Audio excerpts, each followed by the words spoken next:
Hello everyone, সবাই কেমন আছেন? আশা করি খুবই ভালো আছেন। নতুন একটা ভিডিওতে সবাইকে অনেক অনেক স্বাগত জানাই। এটা হচ্ছে আমার শীতের একদম লাস্ট ভিডিও আমাদের বাসার। তো সেখানে বাড়িতে গিয়েছিলাম। বাড়িতে যাওয়ার পরে চলে আসার আগ মুহূর্তে এই ভিডিও ক্যাপচারগুলো জাস্ট আমি একটু ফোনে তাড়াহুড়া করে নিয়ে নিয়েছিলাম। আর এগুলো আপলোড দিচ্ছি প্রায় ধরা যায় 15-20 দিন পরে সেই ভিডিও আপলোডটা দিচ্ছি।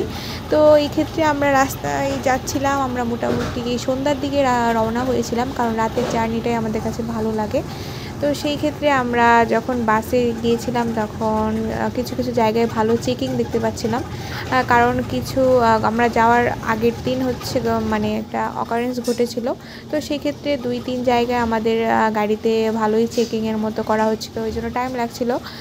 কিন্তু এগুলো নিরাপত্তার ক্ষেত্রে অবশ্যই আমি ওগুলোকে অ্যাপ্রিসিয়েট করব, ঠিক আছে। আর হচ্ছে আমরা যাচ্ছি কিশোরগঞ্জ টু ঢাকা। এখানে একটা ওখানের মোটামুটি একমাত্রই বাস ভালো বলা যায় যে অনন্যা, তারপর হচ্ছে যাতায়াত, এগুলা ছাড়া আর কোনো বেটার অপশন ওইখানে নেই। আপনি চাইলেও আপনি ওখান থেকে ভালো একটা বাসে যেতে পারবেন না। সেটা হচ্ছে আমাদের জন্য খুবই একটা দুঃখজনক বিষয়, কারণ এই বাসের অবস্থা খুবই খারাপ, দিনকে দিন খারাপ হয়ে যাচ্ছে। আর সেই তুলনায় ভাড়া অবশ্যই দ্বিগুণ তিনগুণ হয়ে যাচ্ছে। এই তো আমরা এখানে একটা সিগন্যালে দাঁড়িয়েছিলাম। তারপর এই তো আমাদের বাসটা বলা যায় এরকম একটা ফিটনেসটা ছিল না ভালো, কারণ ওই জন্য স্পিডটা বাসে তেমন হচ্ছিল না। মোটামুটি রাস্তা এত বেশি যানজটও ছিল না, যেহেতু শনিবার ছিল।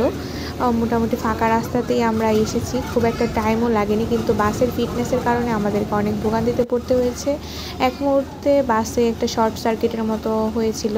তো সেই ক্ষেত্রে আমরা কিছুক্ষণ দাঁড়িয়ে সেই শর্ট সার্কিট বিষয়টাকে সবাই ম্যানেজ করলো। ড্রাইভারটা ভালো ছিল, ড্রাইভারটা অনেক পুরাতন। আমরা এত পরিমাণ যাতায়াত করি ঢাকা টু কিশোরগঞ্জ, বলা যায় মোটামুটি অনেক ড্রাইভারকে আমরা চিনি। এরকম রাস্তায় এরকম মানে হয়ে যাচ্ছে, এত পরিমাণ যাতায়াত করা লাগে।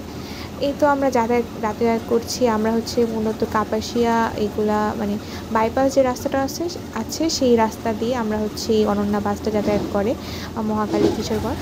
সেই ক্ষেত্রে আমরা গাজীপুরের দিকে এসে এই যে মেন রোডে উঠলাম। এই মেন রোডে ওঠার পর কিছু যানজটের সম্মুখীন হতে হয়েছিল, সেখানেও চেকিংয়ের মতো ব্যবস্থা ছিল। আর দেখা যাচ্ছিল যে আমাদের বাস এমন, আমরা বসে বসে দেখছিলাম যে আমাদের বাস থেকে সিএনজি, তারপর ছোট ছোট যেগুলো নর্মাল লোকাল বাস আছে ওইগুলো আমাদের বাস থেকে মানে এগিয়ে চলে যাচ্ছে, ওভারটেকিং করে পাচ্ছে না, এত স্লো গতিতে যাচ্ছে। মানে বাসটা পুরো একদম বোরিং একটা জার্নি, মানে হাইওয়ের রাস্তাতে রাস্তা ফাঁকা মানে একদম সেই লেভেলে যেতে হবে গাড়ি, সেই সেই বাইকটা তো নাই বলা যায়। তারপর তো একটু তো যানজট ছিলই। তো আর কি বলবো, এই হচ্ছে আমাদের মাঝে মাঝে বাস আবার ভালো পাওয়া যায়, কিন্তু ব্যাড লাক ছিল, বাসটা ভালো ছিল না, কিন্তু ড্রাইভারটা ভালো ছিল। তো এইভাবেই হচ্ছে আমাদের ঢাকা থেকে কিশোরগঞ্জের রাস্তাটা। আমরা ওই দিন আবার ইজতেমা ছিল, ইজতেমাতে আবার মোটামুটি একটু যানজটের মতো ছিল, এই জন্য আমরা হচ্ছে ওভারব্রিজ দিয়ে ওখান দিয়ে যাচ্ছিলাম, কারণ নিচের রাস্তাগুলোর জন্য একটু বেশি যানজট থাকতে পারে। এই যে দেখতে পাচ্ছেন, দেখেন আমাদের বাস থেকে ওভারটেকিং করে চলে যাচ্ছে সব কিছু, কারণ বাস আমাদের খুবই একটা দুঃসংবাদ মতো আমাদের কাছে থাকে। এত ফাঁকা রাস্তায় এত গাড়ি আছে, সবাই হয়ে যাচ্ছিল। এই আমাদের জার্নি কিছুটা শেয়ার করলাম।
গেট খুলে দাও।